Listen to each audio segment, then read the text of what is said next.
Presidente, senhoras deputados, senhores parlamentares aqui presentes, venho à tribuna da Câmara dos Deputados, aqui no grande expediente, para poder fazer uma análise da situação fiscal do governo federal e já incorporando os primeiros 3 meses da gestão do presidente Bolsonaro. É de muita preocupação, com muita preocupação, que venho hoje, portanto, mais uma vez, à tribuna desta casa, para poder, primeiro, relembrar um pouco a campanha presidencial. Quando candidato a presidente da República, Ciro Ferreira Gomes, cabendo a mim a coordenação do seu programa econômico, naquela época nós propusemos, o presidente Ciro propôs, todo um programa de aumento de receita, tornando inclusive a carga tributária mais justa, ao mesmo tempo todo um programa de despesa, cortando ajustes, enfim, e lá naquele momento, o presidente Ciro falou ao Brasil e ao mundo de que em 24 meses o Brasil seria capaz de recompor a sua capacidade de investimento, ou seja, o Brasil conseguiria eliminar o seu déficit primário, que desde 2014, 15, 16, 2017, 2018 e 2019, que é o que eu vou falar agora.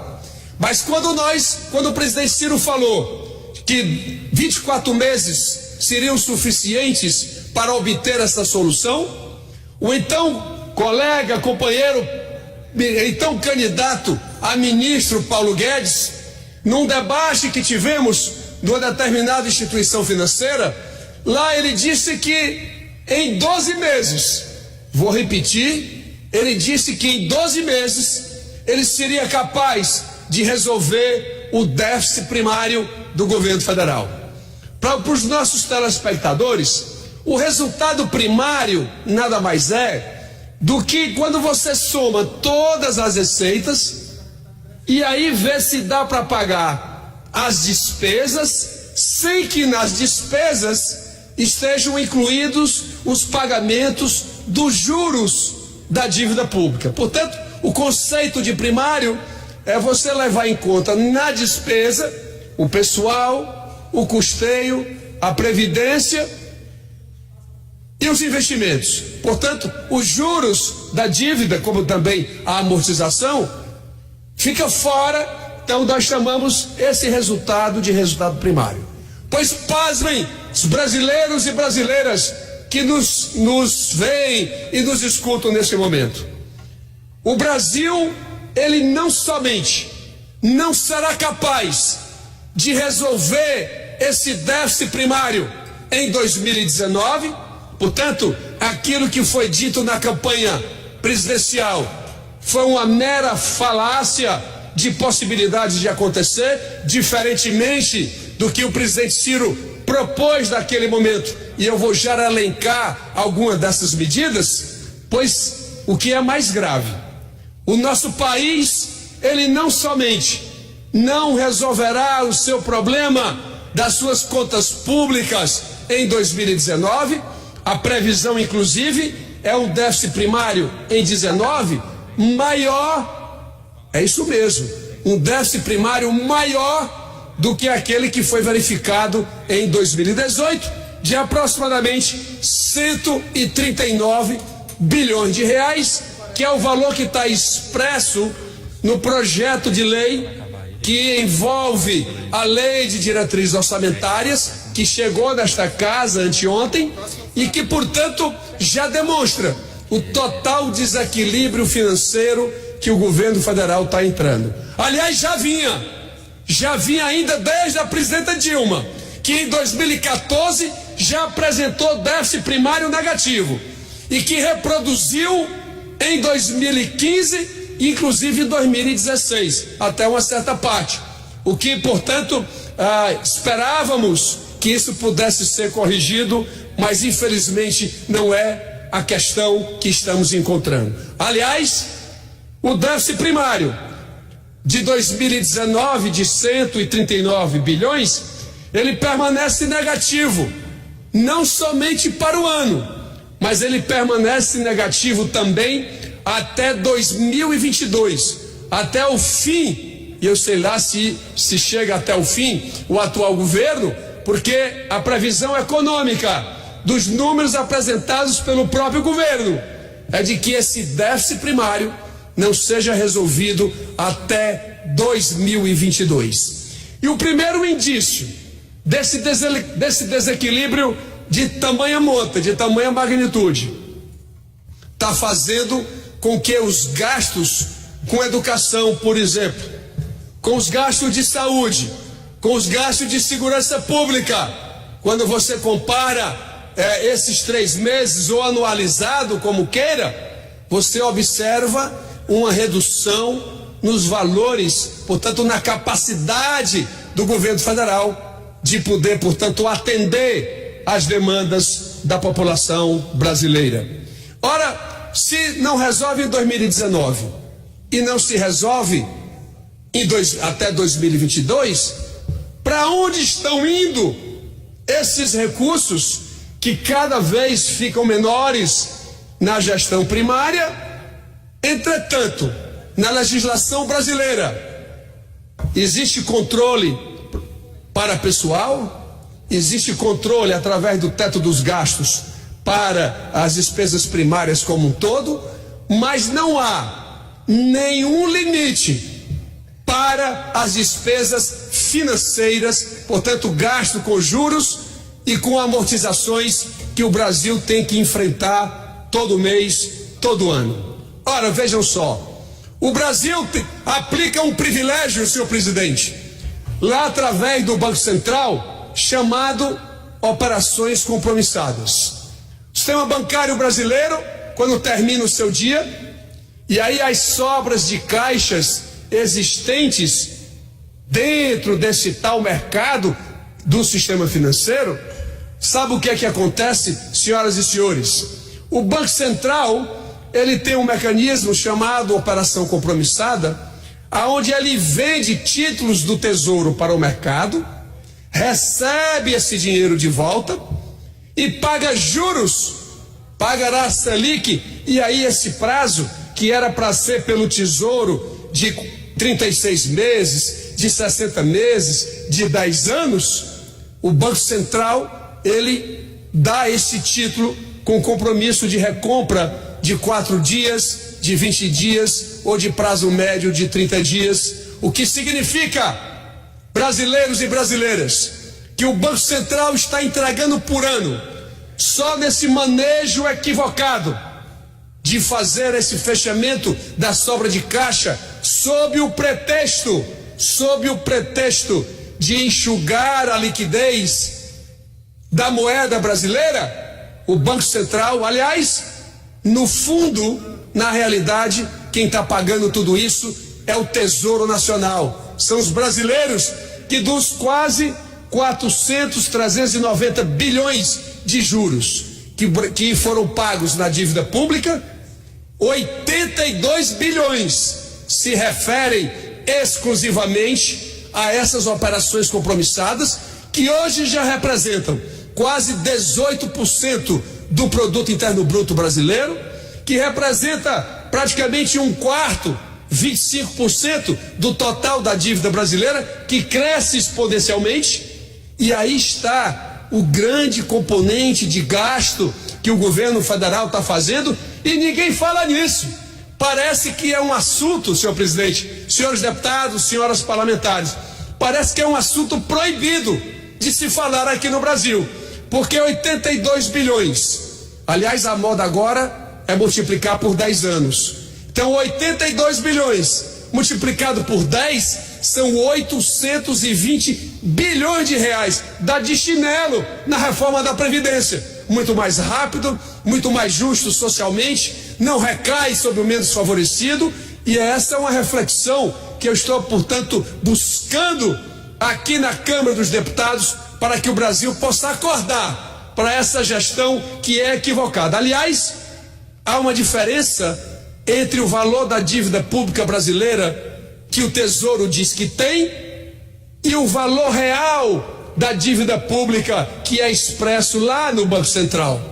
Porque aqui no Brasil, o Banco Central não tem título próprio para fazer política monetária, ou seja, para enxugar ou para expandir a moeda na economia. Ele faz isso através de títulos do Tesouro Nacional. O Tesouro entrega títulos para o Banco Central e o Banco Central, portanto, é que conduz, né, essas operações, aplicando esses privilégios que hoje são chegados ao sistema financeiro nacional, que em 2018, senhoras e senhores deputados, brasileiros e brasileiras, o lucro do sistema bancário brasileiro foi de aproximadamente 98 bilhões de reais, enquanto a indústria está reduzindo o seu potencial de crescimento, de geração de emprego, enquanto o comércio vem aí tentando sobreviver a esse ritmo lento da atividade econômica, o sistema financeiro está aí recebendo valores tão vultosos que precisam ser urgentemente combatidos. E ainda estão falando, chegou nesta casa ontem o projeto que trata da independência do Banco Central. Ora, vejam só, um Banco Central que tem todos os privilégios, que não quer nem saber da orientação de como, não na autonomia operacional que o Banco Central já tem hoje, mas o Banco Central ele precisa estar atento como se comporta, como se conduz a própria política fiscal brasileira. Até porque, senhores deputados, e eu quero aqui fazer o primeiro ponto em relação à independência do Banco Central. O ponto é o seguinte: por que isso não pode prosperar? E eu escuto muitas pessoas falarem, não, mas porque nos Estados Unidos tem independência, lá na Alemanha tem também, mas vejam a diferença.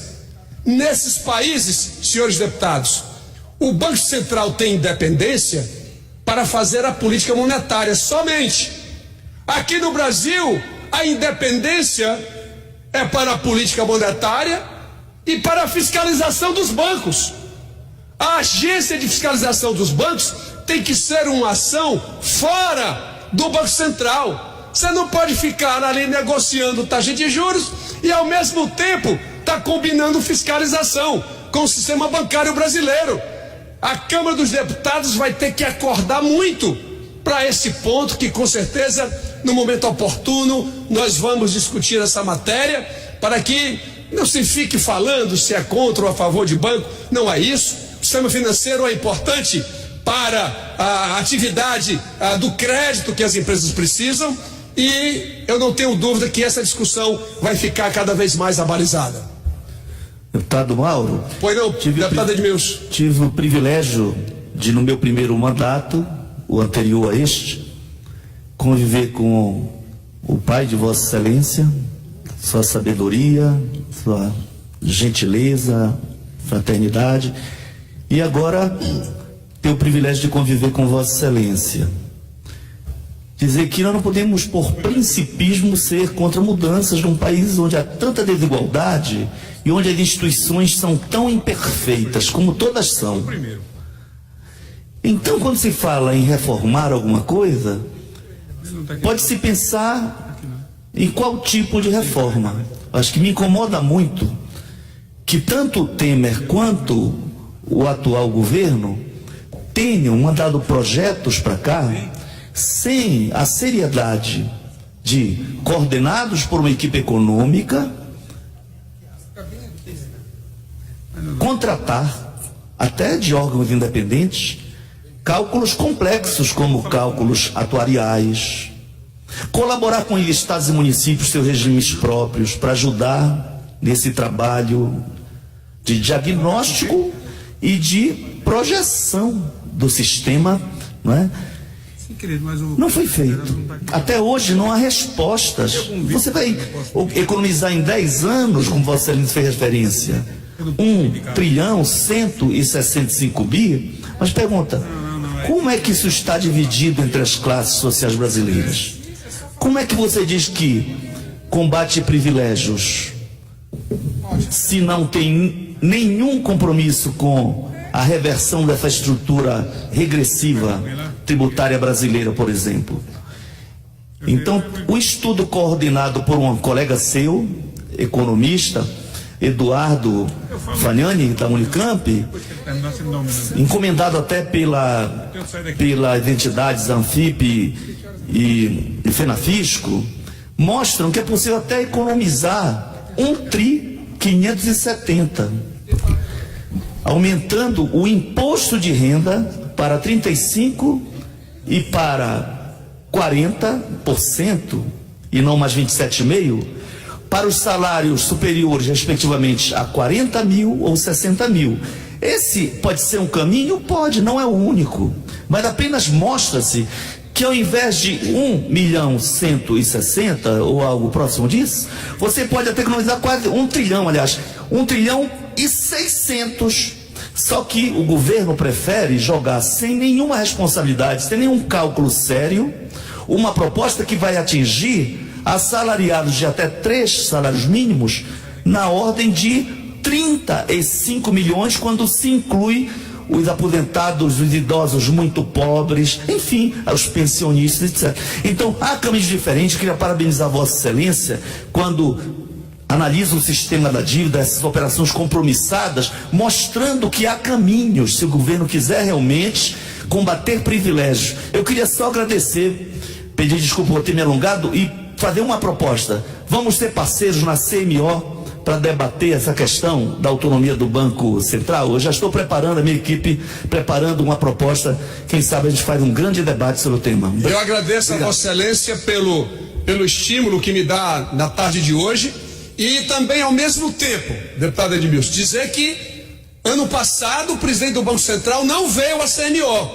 Está na hora de nós requerermos a vinda do presidente do Banco Central aqui na CMO, para que nós possamos discutir, dentre outros assuntos, essa questão das operações compromissadas, que já encontra-se na faixa de 1 trilhão, eu vou repetir, de 1.228 bilhões de reais, e lá drenando dos contribuintes brasileiros quase 100 bilhões de juros, 82 bilhões de juros por ano. E até como bem disse Vossa Excelência, o regime tributário brasileiro, ele é muito regressivo. O Brasil talvez tenha o sistema tributário mais regressivo do mundo. Dos 2 trilhões que o Brasil arrecada de tributos todo ano, 1 trilhão e 100 são recursos, são impostos, digo melhor, sobre o consumo, que recai sobre a população mais pobre.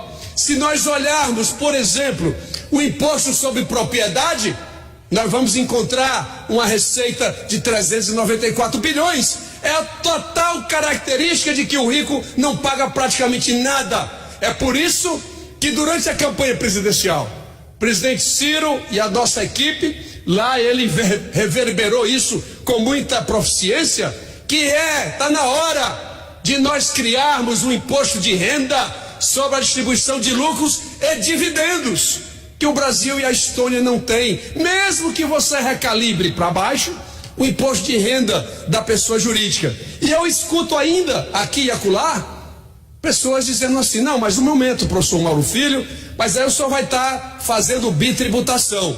E não existe nada de bitributação. Quem vai pagar o tributo é a pessoa física que está recebendo o dividendo. Uma determinada instituição financeira distribuiu ali 21 bilhões de reais de dividendos, 3 famílias receberam 9 bilhões, pagaram 0 de imposto de renda. Não faz sentido isso. E ninguém teve coragem de enfrentar.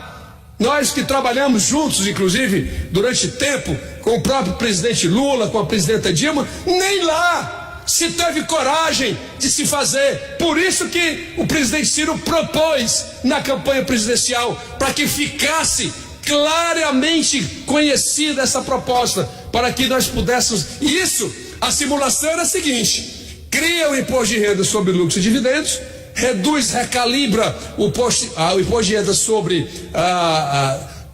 imposto de renda sobre lucro da empresa. Esse efeito líquido dá 49 bilhões de reais por ano, só para se ter uma ideia, o que permitiria nós baixarmos os impostos lá do consumo, baixar o IPI, baixar o PIS, enfim, o que quer que seja, e a população mais pobre poder ser beneficiada com essa redução da carga tributária. Como também não faz sentido, senhores deputados, o Brasil criou um negócio aqui chamado empresa de uma pessoa só. Como é que pode isso? Uma tal da pejotização. Eu sou empresa, se for sozinho eu vou pagar 27,5% de imposto de renda, aí eu viro o CNPJ, eu pago só 15%. Eu faço uma burla, tanto do imposto de renda, como eu faço uma burla também na contribuição previdenciária. E aí a proposta era sem sombra de dúvida, como é hoje, como é minha convicção, de que nós temos que acabar essa história da pejotização, e isso rende ao Brasil, senhor presidente, senhores deputados, isso rende aproximadamente 19 bilhões de reais por ano, e portanto esses pontos precisam ser urgentemente debatidos, para que a gente não faça recair sobre a população menos favorecida todo o ônus que se tenta colocar, inclusive na discussão da reforma da Previdência, não essa que está sendo proposta aqui, que é do 1,072 trilhão, 850 bilhões recai sobre o trabalhador do setor privado de salários mais baixos. Mas que o Brasil precisa ter uma estrutura previdenciária mais adequada, precisa, com certeza, nós propunhamos à época um sistema multipilar, um pilar social com um salário mínimo de remuneração e não de R$400, um pilar ainda de repartição, e ainda calculando ali entre R$4.000 e R$5.000, e a partir daí um regime de capitalização com dupla contribuição do trabalhador e a patronal, como já tem hoje no governo federal, no FUNPRESP, como já tem o governo da Bahia, como já tem o governo do Piauí, de São Paulo, do Ceará, governador Camilo também, enfim, que tem feito uma grande gestão lá do estado do Ceará, como fez o governador Cid, faz agora o governador Camilo Santana. São ações que precisam ser feitas para poder dar ao Estado, quando eu digo Estado como um todo, município, Estado e União, dar a ele condições de atender às demandas da população, fazer uma estrutura de saúde mais capaz de poder prover às pessoas que lá demandam, redefinir a estrutura educacional brasileira, dar o melhor apoio à segurança pública que tanto se fala aqui nesta casa. Aliás, dos 27 estados brasileiros, senhoras e senhores deputados, eu posso afirmar que 18 deles não conseguem investir, não conseguem pagar seus fornecedores e, o mais grave, não estão conseguindo nem mesmo pagar os seus servidores. Então vejo que essa crise precisa ser urgentemente equacionada. O Brasil hoje tem a segunda maior taxa de juro real do mundo. O Brasil só perde para Madagascar. Veja a comparação que nós estamos fazendo. Isso prejudica o setor privado, a empresa que precisa do crédito para poder financiar a produção, ou até mesmo para ampliar o seu processo produtivo já existente. E isso fica por isso mesmo. O spread bancário brasileiro, que todo mundo discute, precisa ser matéria de discussão muito presente nesta casa, e eu quero, portanto, fazer isso. E por último, o Brasil, este governo, senhor presidente, precisa dizer o que é que vai fazer para combater a pobreza. Este governo precisa dizer como é que vai distribuir a renda nesse país, porque nós não podemos ficar somente nessa agenda de previdência, na agenda da reforma tributária, que eu obviamente me estimulo muito a debater, como estou fazendo aqui hoje, mas nós precisamos saber, e não vai ser colocando salário mínimo sem ganho real que ele vai conseguir fazer distribuição de renda. Isso é um assinte à população que tem aí na sua vida o salário para poder sobreviver, E mesmo assim, nós não temos condições na estrutura orçamentária fazer com que os ganhos reais de salário, senhor presidente, que isso possam ser consignados ao longo dos anos, porque pelos estudos que a Fundação Getúlio Vargas faz, e ela tem um setor só de pobreza para analisar esses encaminhamentos, a política do salário mínimo, esta sim, é importante para poder redefinir, porque no Brasil, os 10% mais ricos detêm 47% da renda nacional, quase metade da renda nacional, para que o povo brasileiro tenha dimensão do tamanho da concentração de renda que nós temos aqui no Brasil. Portanto, eram esses os registros, e eu espero, quando formos discutir a independência do Banco Central, que nós tenhamos claro, ele não pode ficar solto, ele tem que ter um acompanhamento de todos nós, sobretudo porque aqui no Brasil ele é agente de política monetária e ele é fiscal dos bancos. São duas atividades incompatíveis.